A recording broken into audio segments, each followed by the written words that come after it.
Hello, and welcome back to Let's Get Lit.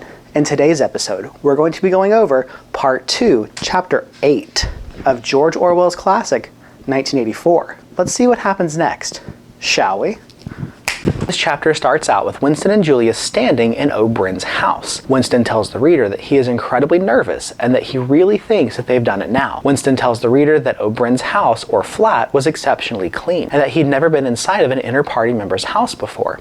He comments how when going inside, the carpet was plush, the wainscoting was clean, and that he'd never been inside of a room that was not dirty or dingy or infested with bugs. He also tells the reader that in case all of this was a ploy to get Winston and Julia together and convict them, there was no way of escape. He can't rest on the fact that he's merely there to borrow a dictionary, because why would O'Brien have Julia there as well? Winston states that when both of them get into the room, O'Brien is at the speakwrite doing a small amount of work. He then stops and makes his way over to them.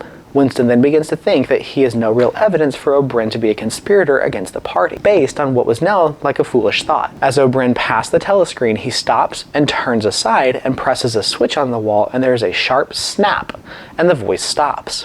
Julia lets out a small sound like a squeak, and Winston states, "You can turn it off?"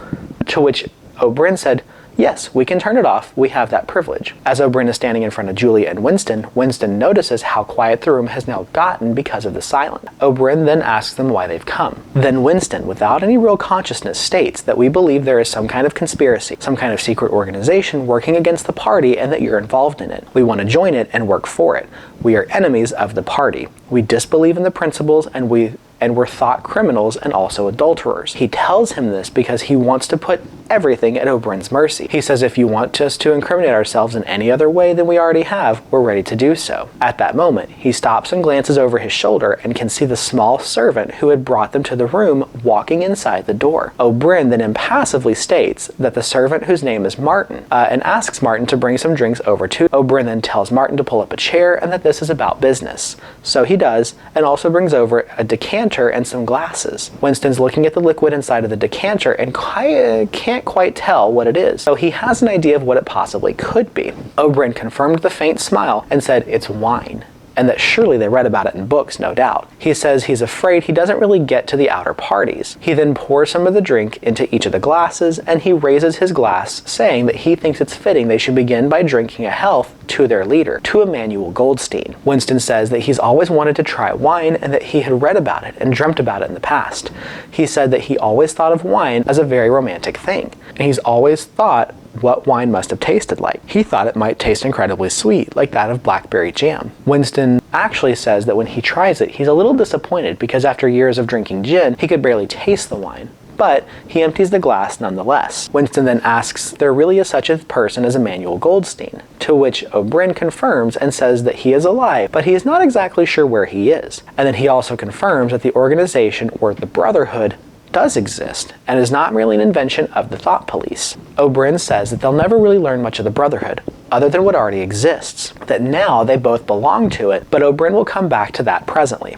He tells both of them that even for members of the inner party, it is not acceptable to have the telescreen turned off for more than half an hour at a time. He also says that it's foolish for both of them to come at the same time, and that when they leave, they will have to do so staggeringly, so that way there is no suspicion or suspicious ideas formed. He also says that he will have to start off by asking certain questions and in general terms what they're prepared to do. He also mentions that they only have about 20 minutes at their disposal. O'Brien then begins a line of questioning as if almost routine. They agree to give up their lives and commit murder, commit acts of sabotage that may cause death to hundreds of innocent people, to betray their country to foreign powers, to cheat, forage, or blackmail, or to corrupt the minds of children, to distributing a habit-forming drug, to encouraging prostitution, to do anything which will likely cause demoralization and weaken the powers of the party. O'Brien asks if they were able to, as an example, throw sulfuric acid into a child's face, to which both of them agree to yes, they could. And he also asks if they agree into losing their identities, living the rest of their days as a waiter or doctor or some other type of factory worker, and if they were also prepared to commit suicide if and when the orders were given. He then asks if they were prepared to separate and never see each other again, to which Julia broke the silence by saying no. Oberyn was happy that she had said this, because he said they needed to know everything, and he's glad that they told him. Oberyn then goes on to state that even if everyone survives in this ordeal, the Brotherhood has many surgeons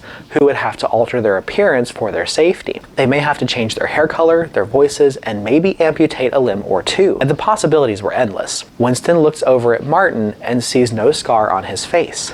Winston also says Julia had turned a shade paler, and now they could see her freckles were showing, but she looked at Oberyn very boldly. At this point, Oberyn confirmed and said, "Great, then all of that is settled," and then he takes a cigarette out of his silver box on the table and begins to smoke. Winston grabs one as well and says that these cigarettes were really good cigarettes, and they were very well packed, and had an unfamiliar silkiness in the paper.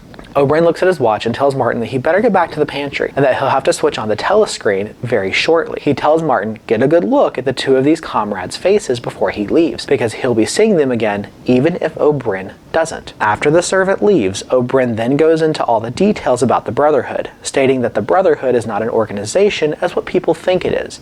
Instead, he tells them that both plainly and matter-of-factly that even members of the Brotherhood do not know if other people are members, and that at any one given time, if and when they are asked to testify before death, they may only know of a handful of people. He also goes on to state that even Goldstein himself does not know how many members of the Brotherhood there actually are. The way that Oberyn speaks about everything, to their mission, to what they have to do, and what they will face, is all very matter-of-fact.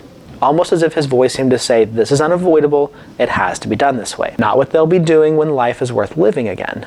As Oberyn is talking, Winston is feeling an admiration, almost of worship, towards Oberyn. Winston also states that as he looks over at Julia, her cigarette has already gone out, but she's still focused in on Oberyn and all of his intensities. He also says one of the reasons there is no longer the name of members in the Brotherhood is because that they have to fight against the Thought Police and against the party.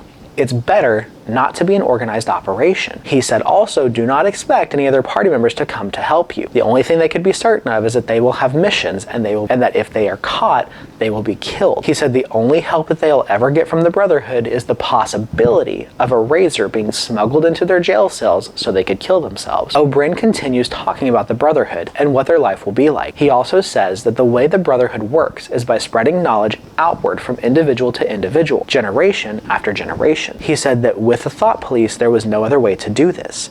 Afterwards, he looks at his watch again and says it's almost time for the comrade to leave, looking at Julia. But he says that the decanter is still half full. So he replenishes everyone's glass with wine, and they all cheers. He asks what they should cheers to, and Winston says, the past, to which Oberyn agrees the past is more important. They all empty their glass, and a moment later, Julia stands to go. However, Oberyn takes a small box from the top of the cabinet and hands her a white tablet and tells her to place it on her tongue. He says it's very important because she cannot step out of the room smelling like wine. The time comes and she is ushered out, and as soon as the door closes, she is already at the lift going down. Oberyn then begins to talk to Winston as if nothing had happened. He says that there are some details to be settled, and he assumes that Winston has a hiding place of some kind. Winston explains the room over Mr. Charrington's shop. Oberyn says that'll work for a little bit, but they'll have to change their hiding spot frequently. He goes into detail about the book, about Goldstein's book, and how he was going to get a copy to him. Oberyn says Thought Police are trying to destroy the book as fast as the Brotherhood can try to print them.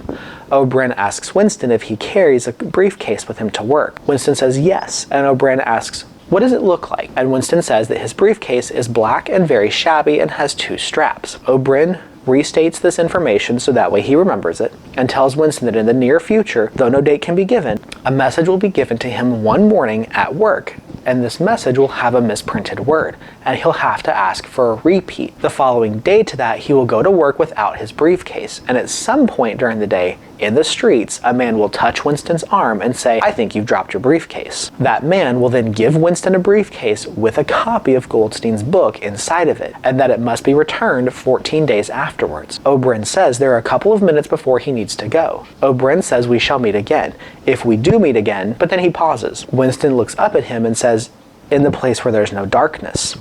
Oberyn agrees. He says that in the meantime, if there's anything that you wish to say before you leave, any message or question, say it now. As Winston is thinking, at first he can't think of anything to ask Oberyn. However, Then a thought comes to his mind. He asked Oberyn if he happens to know an old rhyme that began, "Oranges and lemons, says the bells of St. Clemens." Oberyn says yes, and he completes the entire stanza for Winston, saying, "Oranges and lemons, says the bells of St. Clemens. You owe me 3 farthings, says the bells of St. Martin. When will you pay me, says the bells of Old Bailey. When I grow rich, says the bells of Shoreditch." Winston is speechless. He's flabbergasted that Oberyn knows this whole saying. Oberyn says yes, he knows the lines, and now he's afraid it's time for Winston to get going, but hands him a small tablet to put on his tongue. Immediately afterwards, Winston is rushed out of the room. Winston tries to look back and realizes that Oberyn is already forgetting everything and going back to his life working for the party. This is where chapter 8 ends in this classic tale. Join us again as we go through the next episode, which is chapter 9. We hope you enjoyed today's episode.